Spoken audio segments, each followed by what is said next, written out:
Nous sommes le groupe 3e C avec Flavia, Jade et Sarah.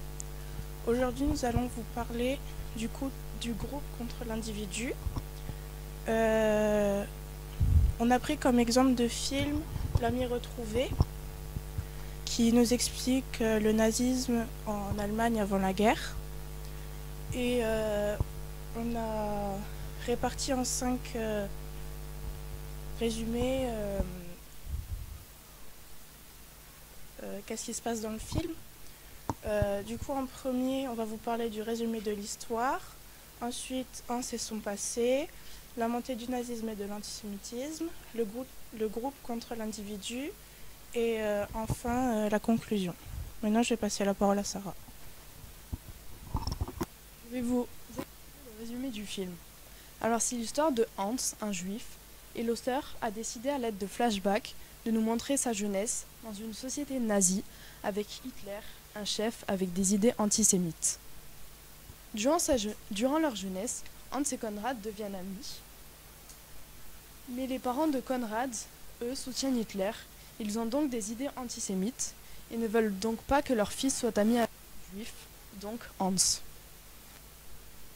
Après une montée du nazisme, Hans est obligé de partir aux États-Unis et change de nom, devient Henri et doit y refaire toute sa vie. Pendant ce temps, ses parents se suicident car ils ne peuvent plus vivre dans cette société nazie, mais ne veulent pas quitter leur pays de naissance, l'Allemagne. Après un nombre d'années,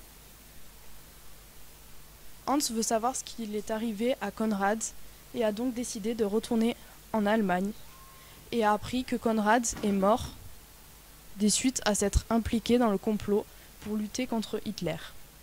Je vais passer la parole à Flavia. Je vais vous parler de Hans et son passé.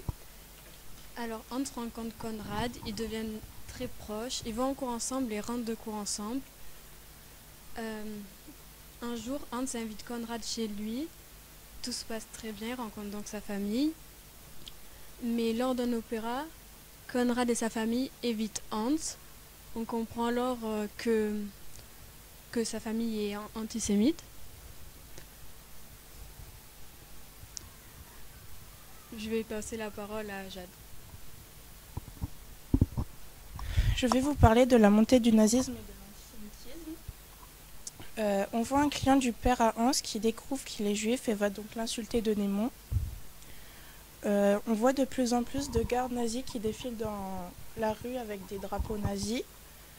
Et sur le chemin pour aller vers chez la cousine de Konrad, qui a des propos antisémites envers Hans. Ensuite, après la rentrée, un nouveau professeur d'histoire annonce une crise nouvelle pour l'Allemagne. Et un élève a du propos antisémite contre Hans, et lorsque le professeur d'histoire intervient, il est d'accord avec ses propos. Lorsque Hitler arrive au pouvoir, et que lorsqu'Hitler arrive au pouvoir, Hans se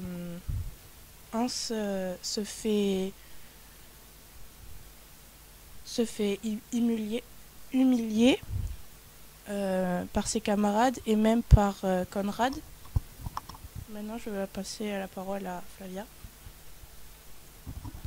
Je vais vous parler du groupe contre l'individu avec quelques exemples. Donc, en premier temps, on a Bolacher qui fait des remarques sur le fait que Freud est juif pendant l'exposé de Hans. En deuxième partie, on a Konrad et sa famille qui évitent Hans lors de l'opéra. Et en troisième partie, on a Hans qui refuse de faire le salut nazi à la rentrée. Donc ici, le groupe contre l'individu est Hans et le groupe est soit un élève, comme Bolacher.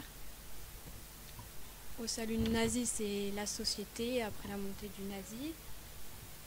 Et lors de l'opéra, c'est la famille à Konrad. Je vais vous passer la parole à Sarah.